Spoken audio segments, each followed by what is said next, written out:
Binugbog ako nun. Kahit saan ako magtakbo nun, talagang inaabutan ako nun. May update na tayo kung nasaan yung mga magulang nila at Isabel.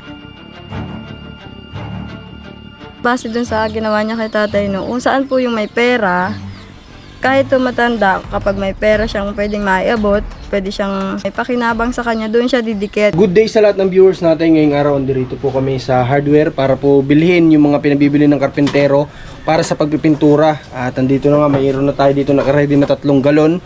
At meron din yung pangmasilya para daw sabi ni kuya ng karpentero ay mas matibay-tibay kahit papaano yung plywood na ikinabit doon. Pagkakasyahin na lang sa box kasi motor lang yung ano natin, yung dala-dala natin. At meron tayo dito ang 3,000 pesos. Last money na po last money na ito. So ang gagawin natin dun sa magiging ano nila Ate Isabel, sa magiging kusina nila ay pag-ipunan ulit natin ng konting budget para maituloy yun. Pero yung sa kwarto kaya natin provide yun. Pero yung sa likod kailangan mapagawang kasi sila doon para may although may kusina silang ginagamit doon sa katabing bahay. Pero mas mainam nga na mayroon silang malapit doon. Pero hanggat wala pa yun, pwede naman sila magluto-luto doon sa pinaglulutuan nila dati. At babayad na po natin itong last month. Mabuti na lang din kahit paano ay mayroong kaunting kinita yung vlog natin kay Ate Isabel at naipangdagdag natin para dito sa pabahay natin sa kanila kasi nag-donate naman po si Ninang Adelina at saka po si Ninang Adelyuson. So may naipangdagdag po tayo doon at hanggang ngayon may nagagastos tayo at ito na nga yung last at babayaran. Ang pinakang huling bayarin na lang natin ay sa karpentero po at saka yung magiging kanilang kwarto. So yun, maraming salamat ulit sa lahat ng sumubaybay. Ngayon pupunta na tayo doon kay Ate Isabel. Alauna ng hapon nang simulan naming baybayin ng daan na ito patungo kala Abdullah dahil nga binigyan kami ng magandang panahon kaya sasamantalahin na natin ito. Tingnan natin sila Ate Isabel. Isabel, kamusta po? Busy ka na naman sa paglalabada. Pang ilang araw mo na ito na naglalaba? Pang ilang araw na. Nang makarating nga kami dito kala Ate Isabel, halos mag-alas 2 na ng hapon at nadatnang ko na naman siya na naglalaba ng mga damit nila. Lagi man po. Araw-araw?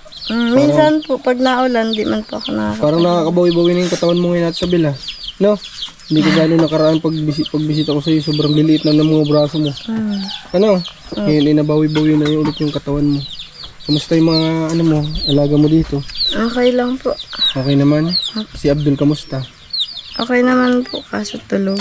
Tulog sa ngayon. Yung anak mo, kumusta? Hindi wala naman sakit? Wala naman po. Wala naman. Okay. Ngayong araw Ate Isabel, hindi na nagtrabaho yung karpentero. Hindi po, kasi wala naman na po. Wala na daw ibang anuhin. Inaantay niya na lang ito sa pintura. Pag ito Ate Isabel natapos ng isang araw at kalahati kasi yung sinabi sa akin ng karpentero, ano? Pag natapos niya ito ng isang araw at kalahati, kinahapunan pupunta na kami dito. At kung pwede nang kung tuyo na at pwede na kayong ilipat, ililipat na namin kayo. Ano? Habang ano, kasi pwede namang isunod natin yung kwarto, di ba? Ba ang importante, makalipat na muna kayo kasi nga nakakaya din dito kay nanay. Ano? Yan ang inahabol natin. Kasi pwede, pag nandiyan naman na kayo, pwede naman natin pagawin kwarto kasi hindi naman ma-occupahan na yung buong bahay, di ba? Okay, sige. Ganun na lang iano natin. Tapos, itong susunod po natin, yung sa kusina ninyo, pag-ipunan ko muna ito ng konting budget, ano? Pero yung kwarto, susunod ko na ito, ano? Pagkalipat ninyo dito, papagawan ko na yan. Tapos, doon sa pinaglulutuan nyo, okay lang ba na doon pa rin kayo magluto? Okay Pansamantala? Doon nga po kami natutulog. Ay, doon na? Kailan? Mamaya po. Ay, doon na kayo tutulog mamaya? Okay, sige, para ano din, pahinga din yung may-ari nitong bahay, ano? Kasi siya natutulog kapag nandito kayo. Diyan din po. Nasa labas naman po kaming dalawa ni Payat natutulog. Diyan kayo sa labas natutulog? Okay naman kayo? Ito sa duyan. Nalagay naman po kaming duyan. Sino kasama mo dyan natutulog? Kami po dalawa ng anak ko. Yung asawa mo? Ba, nagkakasya kayo dyan sa duyan? Opo. Ang galing ninyong dalawa, nagkakasya kayo dyan. Bali mamaya, lilipat na muna kayo doon sa kabilang bahay na yun. So Ate Isabel, yung dala-dala ko po dito, tingnan nga natin Ate Isabel para may pakita ko. May pangbukas ka ba dyan? Ano pwede natin pambukas dyan para may paliwanag ko po sa iyo yung kasi wala dito mga kalingap yung karpentero. So ito na, may hagdanan na yung bahay nila Ate Isabel at kung magka-blessing pa tayo, dilagyan natin ito ng balkonahe dito para may iwan na ng sapatos ng mga bata, tapos tambayan ng mga bata. O dito sa harap, ayan, may hagdanan na siya dyan. Maganda din yan pag napinturahan, lalo na kapag may balkonahin na ito. Pero mababago ito. Kung palalagyan natin ng balkonahin, mababago ito. Dito yung balkon niya, dito na yung magiging ano niya, hagdan. Mabaguhin niya, wala namang problema. Siguro pwede naman yung alisin ng buo. Tapos ilipat na dito. At Isabel, mababago to pag kung sakali mang mapag-ipunan ko pa ito at mababago po ito. Yung hagdan, pwede naman siguro natin yung ipatanggal ng buo, Kasi kung palalagyan ko po ito dito na Ate Isabel ng balkon, doon na yung magiging daan nyo. Okay ba doon? Wala bang magiging problema? Wala naman po. Okay, sige. Doon na natin yan. Papunta na doon. Dito na yung balkon. Tapos, kaunting bubong pa dito. Para goods na talaga. Tambahin ng mga bata. Okay, sige. Buksan natin ito. Para maipaliwanag natin kay Ate Isabel. At siya na magsabi dun sa karpintero. Kasi iba yung pinabibili ng karpintero. Kaso nga lang, syempre, mga hardware. May ano din Ate Isabel. Yung bagang suggestion. Mga ganun. Para hindi na tayo mas mahirapan pa. Kasi ang pinabibili sa atin ng karpentero ay white lang. So siya pa yung magmi-mix ng kulay. Ito nakamix na talaga. Suggestion ng hardware na pinagbilhan natin. Ayan. Meron dito wait lang. Ano ba ito? Oh, ito yung first coating. Ate Isabel? May nakalagay naman siya dyan na enamel. Tapos ito yung ayan, medium gray. Dalawa yan. Ayan. Ito gray. So napakabilis mga kalingap magdagdag ngayon ng presyo ng mga bilihin kasi nung mga nakaraan na nagkaroon tayo ng pa-renovate, nagpagawa tayo ng CR ng isa sa tinutulungan natin, bumibili tayo ng pintura. Ang laki na po kaagad ang dinagdag ngayon, 2024. Sobrang laki na kaagad ng presyo na dinagdag. At ayan, meron tayo dito, okay. Tapos meron tayo dito pang coating, tapos liha. Yan, liha. Tapos ito yung pang masilya para may mga nagsasabi nga pala na dapat daw hard deflex para mas matibay. Ito po matibay na po ito. Kasi lalagyan po ito yan ng masilya. Lahat yan mamasilyahin, hindi lang kung ano yung butas. Lahat po ng plywood mamasilyahin yan. Tsaka po papatungan ng pintura. Kaya magiging matibay na po yan. Tapos may brush pa dito. Ito lang naman yung mga nasa listahan. Okay. So Ate Isabel, bukas kaya pwede silang magsimula sa tingin mo? Siguro po pag umanda yung panahon. Pag umanda yung panahon. Sabi po nila. Alam mo ba Ate Isabel, ito may sabihin ako sa'yo. Kagabi po may nag-message sa akin na viewers na nakapanood dun sa naging vlog natin. Yung pinakauna ko pang vlog nung simula nung umiyak ka, napanood niya daw yun at alam nila kung nasan yung papa mo. Tsaka si ate, ano pangalan? Sa atin si Jonalyn. Jonabil kasi ang tawag. Si ate Jonalyn, alam nila kung nasaan. Nung nakaraan daw, nandun sa Alabang. Doon po kasi talaga yung pumunta ng New Year. Doon po sila pumunta. Tapos hindi ko pa alam kung saan sila banda lumipat na kasi hindi na po yung tinanggap doon sa dati. Yun nga, kasi nung pumunta daw siya sa trabaho, kaya nagpunta ng Alabang para makiusap na babalik sa trabaho. Totoo ba yun? Tapos hindi na daw pinayagan. Babalik po talaga yun kasi hindi na po talaga siya papayagan kasi bawal naman doon yung kasama. Yun, kasi nga daw may ganun. Di ko alam kung ano siya doon sa trabaho na yun, bakit naisipan niya mag-message sa akin. Tapos sila daw ngayon nasa Cavite. Doon daw naghahanap ng trabaho yung papa mo. Sa Cavite, naghahanap bilang construction. Kasama niya pa rin si ate Jonalyn. Okay, so at least kahit paano may update na tayo kung nasaan yung mga magulang nila Ate Isabel. So, yun, basta mag-ingat na lang sila doon na kung nasaan man sila, sana makahanap siya ng trabaho. Kasi si Ate Jonalyn may sakit. Kailangan masuportahan. May inaano ba na gamot? Gawin ko po, nung nakarang alis nandito ni Papa, ang daming gamot na binili niya. Sino nagbili nun? Si Papa po, pero hindi po yung gamot ni Papa. Alam ko gamot ni Papa eh. May maintenance din na papa mo? Wala po, pero yung gamot pong binili niya, alam ko di po yun sa Papa ko. Hindi nga po niya sa akin masabi ko anong klaseng gamot yung binili niya at para saan. Ibig sabihin, may duda ka na yung gamot na yun para kay Ate Doon po Jonalyn. talaga yun. Ibig sabihin, Kasi wala noon pong pa lang, gamot ginastusan niya na talaga pala si ano. Opo, binibigyan na nila ng pera, magkano lagi ang binibili nila. Nang dumating lang yon dito, nagsimula. Opo. At Isabel, medyo nagugulan ako eh. Noon ba, nung umuwi dito yung papa mo, di ba nandito na dati yan si Ate Jonalyn? Opo. Nagkita na ba sila noon dati? Opo. Siya na po nung pagdating nila mama. Pero hindi po yung ganun kalapit kay mama. Ay, kay papa. Simula nung hindi Nandito pa po pa yung mama mo noon? Ay, ganun? Nandito pa po ang mama ko nun. Tapos umuwi po nun sila papa. Nakita na po nila papa. Pero hindi po ganun siya kay papa. Simula lang po nung nalaman niya nagkakahanda, gulo-gulo na kami. Yun lang yung naging ano niya. Nagparadidikit na po siya kay papa. Kung ano ng mga pinagsasabi, nagpapaawang masyado. Tapos siguro po nadala yung tatay ko dun sa sulat na binigay niya. Ay di po niya alam, hindi yun si papa marunong magbasa. Ah, may sulat na ibinigay si Ate Opo. Jonalyn Opo. sa papa mo. Opo. Ay, ang nagbasa naman pa yung kapatid ko. Hindi naman si papa. At hindi naman marunong magbasa si papa eh. Ano ang nakasulat sa sulat? Nung Aalis na nakita? daw. Aalis na daw po siya at hindi naman daw po yata siya ni Papa sineseryoso. Niloloko lang daw po yata at kaya kinabukasan maalis na daw po siya. Tapos nagsasabi din po sa akin minsan si Papa, kala mo daw po makapagpaawa naman daw po si Jonalyn, kala mo kung sino. Yung parang nagpapaawa siya kay Papa. Ibig iyak sabihin siya ng iyak. noon, nagsulat siya ng ganun, baka feeling niya may misunderstanding na sila ng papa mo. Opo. Pero nung sa napapansin mo noon, nung mga oras na nandito pa yung mama mo, hindi naman sila, wala naman talaga. Si Ate Jonalyn lang yun. Matakot po yun kay Mami. Tsaka ang tawag po talaga niya kay Papa, kuya lang. Hindi mahal. Okay, ibig sabihin pala nito mga kalingap, parang noon pa pala, Siguro po noon pa, may gusto na si Ate Jonalyn. So ngayon ko lang, ano lang, ngayon ko lang ito na ano. Sila papa nun eh. Ha? Hindi man po sila papa nun iwalay. Ngayon lang nag-iwalay yung dalawang yun. Okay.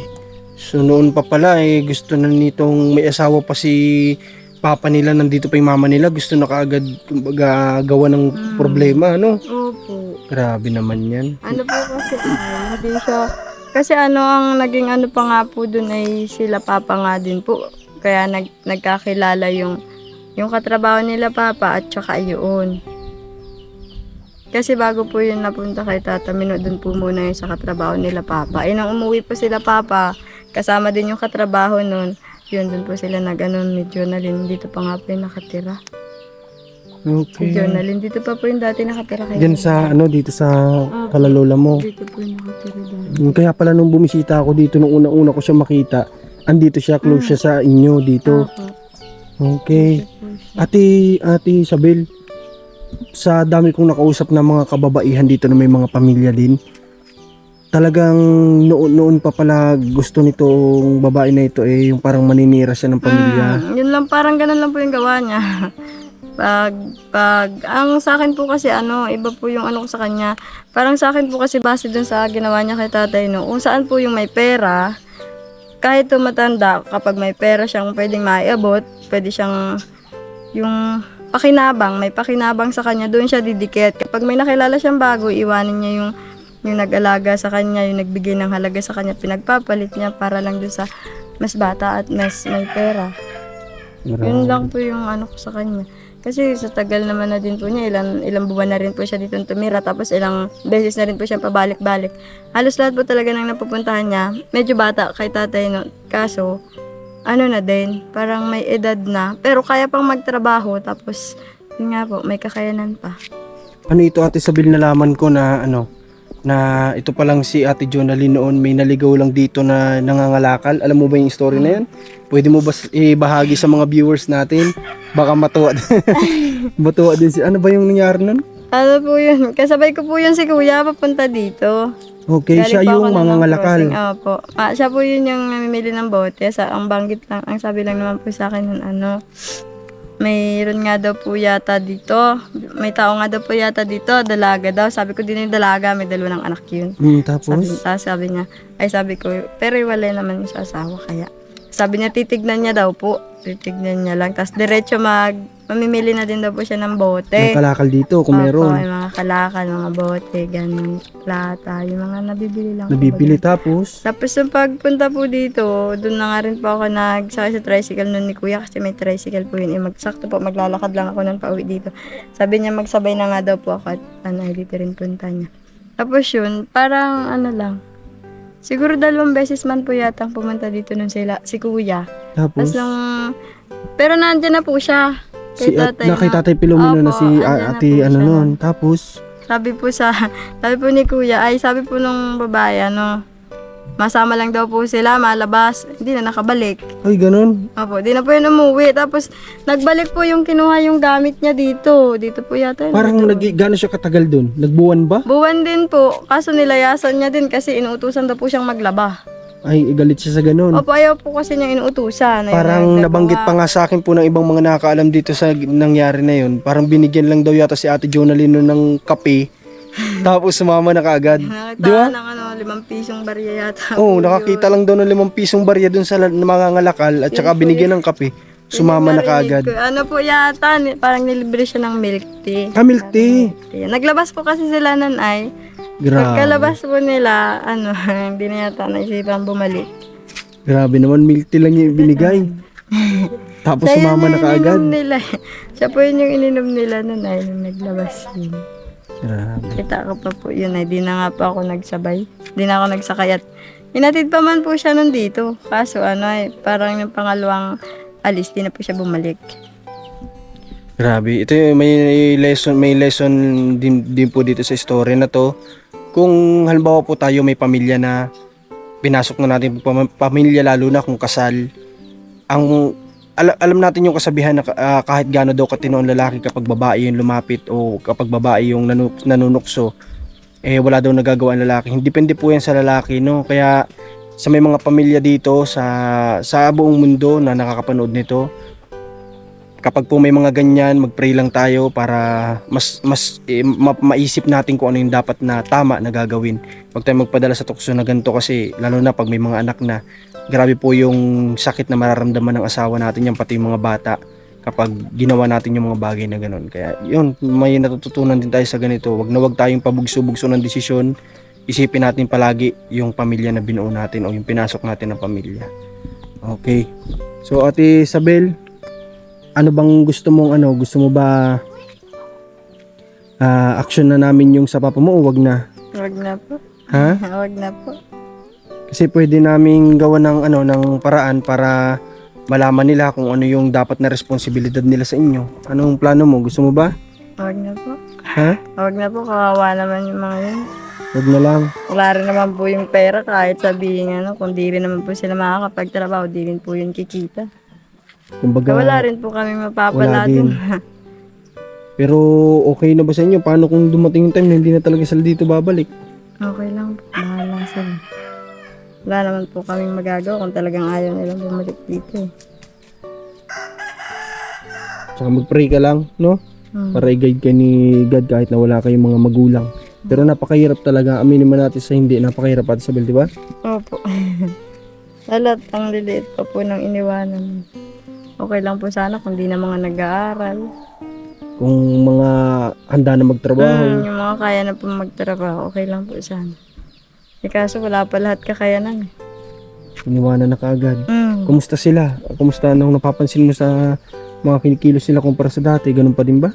Ganun pa din po, lutang. Ganun pa din? Opo. Baka pwede mo silang kausapin na sila lang ang maapektuhan. Di na nga po mga nagang imik. Hindi na kagaya dati. Opo. Dati ba, Isabel, matanong ko sa'yo, close ba kayo ng mga kapatid mo? Opo. Mano naman po kami.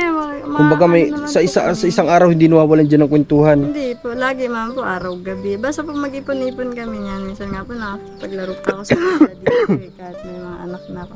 Ang kaso nga po, simula nga po nung mangyari yun dun, nung inanuhan po ni Jonalyn sa papa. Simula nga po nun parang, nagarawahiwalay na yung namin. Nagkanya-kanya na po yata kami ng isip. Isip. Mm. Ibig sabihin, kumbaga yung dating ginagawa ninyo magkakapatid, ngayon, Hirap na po hindi ngayon. na. Hirap na. Dati nakakapaglibang pa po sila dito, ngayon hindi na po. Madalas na lang kasi nila naririnig yung bunganga ko, uto, sigaw. Yan na lang po. Pero sinubukan mo silang kausapin na na hindi dapat sila nagkakaganyan kasi wala naman na magagawa kung ganun yung ginawa Ay ng naman. magulang. Inaano ko naman po, tsaka minsan sinasabi ko na lang, babalik din naman daw si mama, so mababantayan pa rin naman kaya. Yun na lang yung sinasabi mo. Apa. Grabe. Sabi naman daw, balik daw si mami. Ha?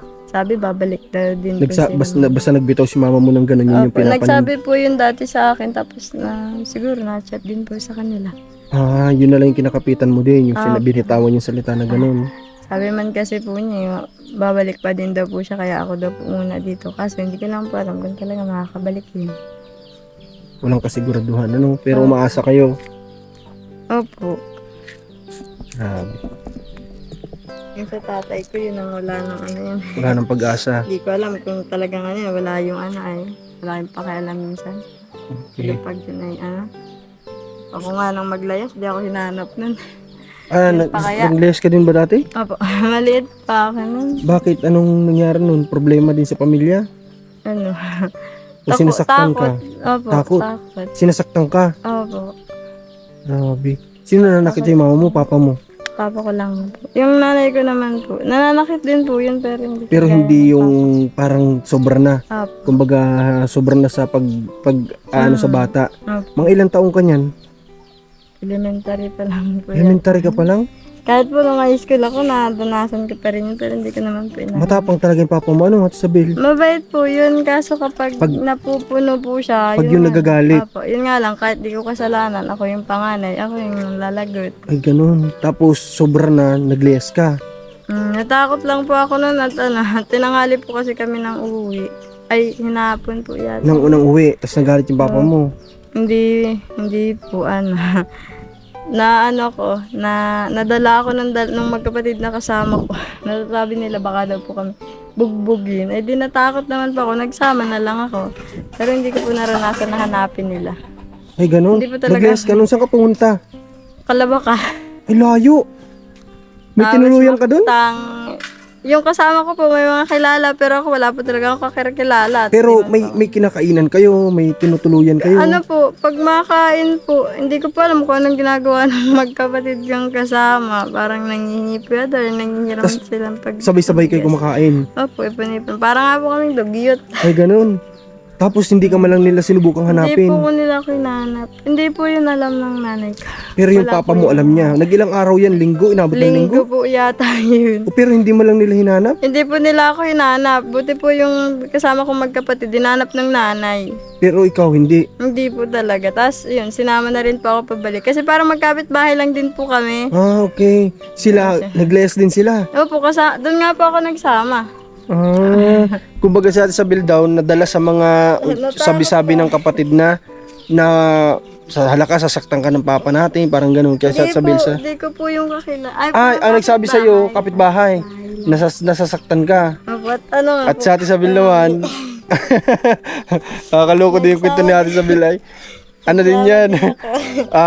May lesson din yun, Ate Isabel, di ba? Na dapat, ano muna, alamin mo muna kung ano talaga yung pwedeng, baka naman sabi-sabi lang, o baka pwedeng gusto lang nila mandamay. Hindi po talaga ano. Takot po talaga. Pero nung umuwi ka, paano? Ano? Kaya, nangyari? Pinalo.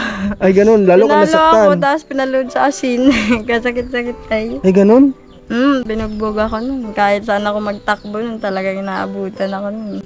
Grabe. Yun naman yung mali din po doon. Sawa ako sa bugbog dun kapapalo. Kasi Tapos yung dalawang imbis sana kasama, tanungin sa Ate Isabel, di ba? Imbis sana tanungin ka ng magulang mo, bakit mo nagawa yun, anong problema, di ba? Oh, Yun yung may tamang kumbaga, tama yung tumatakbo sa isip nila na tanungin mo na dapat yung anak, bakit mo hindi nila nagawa alam yun? kung Bakit ako Pinalo ka kaagad, hindi mo pa nga nasasabi reason, pinalo ka kaagad. Hindi pa nga po ako kapasok sa loob nun eh. Talagang binugbog na ako eh. Grabe.